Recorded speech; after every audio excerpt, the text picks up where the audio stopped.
इस वीडियो में हम use of since and for सीखेंगे। सिंस और फॉर दोनों ही ऐसे अल्फाज हैं जो कि टाइम यानी कि वक्त के बारे में बात करने के लिए इस्तेमाल किए जाते हैं। इसी वजह से इन अल्फाज को प्रेपोजिशंस ऑफ टाइम भी कहते हैं।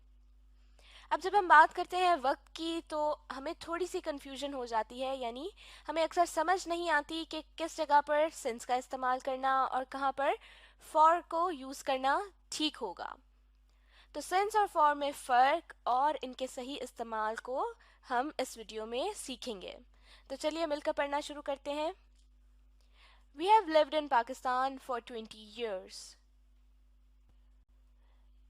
यानी हम 20 साल पाकिस्तान में रह चुके हैं। एक और सेंटेंस देखते हैं।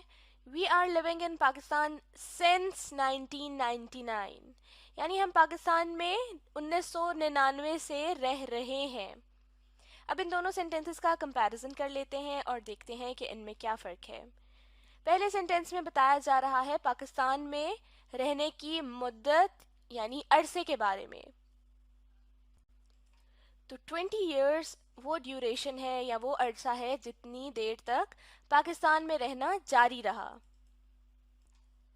तो जब हमने बात करनी होगी कि कितनी देर तक कोई काम होता रहा या जारी रहा, तब हम फॉर का इस्तेमाल करेंगे। और अब बात कर लेते हैं दूसरे सेंटेंस की, जहां पर यहाँ जिक्र है एक खास साल का 1999। तो हम कह सकते हैं कि 1999 एक स्टार्टिंग पॉइंट है जहाँ से हमें पता चल रहा है कि ये काम कब से होना शुरू हुआ।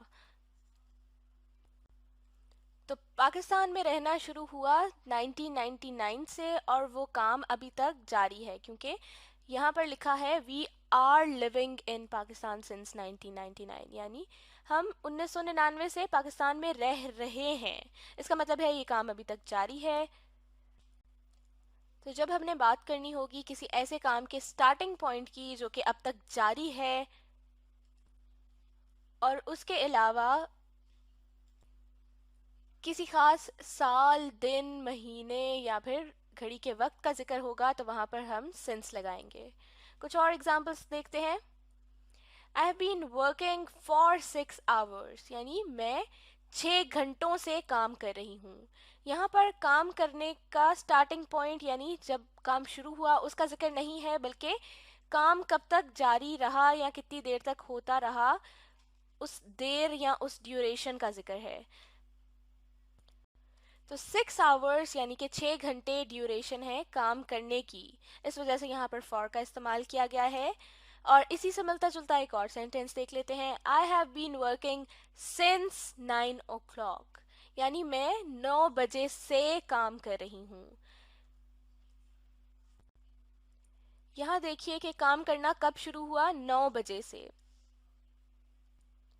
और काम अभी तक जारी है। उसके अलावा यहाँ पर जिक्र है घड़ी के एक खास वक्त का, इस वजह से हमने यहाँ पर सिंस का इस्तेमाल किया है।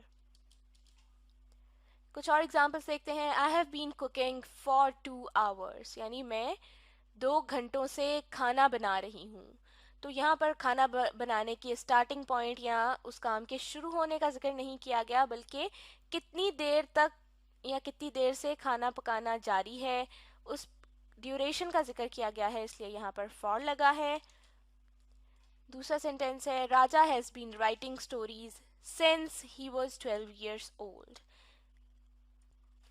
राजा कहानियां लिख रहा है और कब से लिख रहा है, when since he was 12 years old, यानी जब से वो 12 साल का था। तो यहाँ पर भी एक काम के स्टार्टिंग पॉइंट का जिक्र है, यानी कहानियां लिखने के शुरू होने का जिक्र है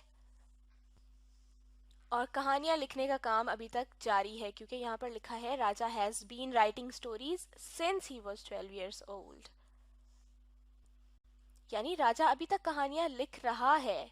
और कब से लिख रहा है, जब से वो 12 साल का था, इसलिए यहाँ पर सिंस का इस्तेमाल किया गया है। I am going to Lahore for a week, मैं एक हफ्ते के लिए लाहौर जा रही हूँ।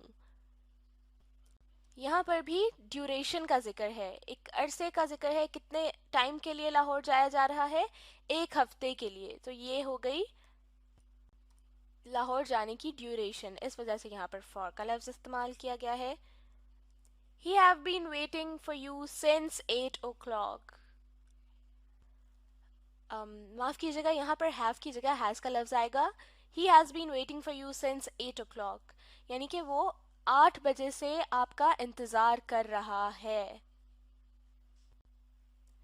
काम क्या है? इंतजार करना। और काम कब शुरू हुआ? 8 बजे से इंतजार करना शुरू हुआ, और जो कि अभी तक जारी है, और इसी वजह से यहाँ पर सिंस का लफ्ज इस्तेमाल किया गया है।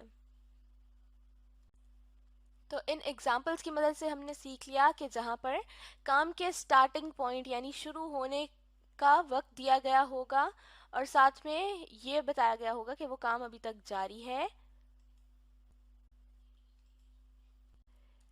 या फिर इस तरह से कह लें कि किसी खास दिन, महीने, साल या फिर घड़ी के वक्त का जहाँ पर जिक्र होगा वहाँ पर सिंस का इस्तेमाल करेंगे, और जहाँ पर किसी काम के होने या जारी रहने की मुद्दत या ड्यूरेशन का जिक्र होगा वहाँ पे हम फॉर का इस्तेमाल करेंगे।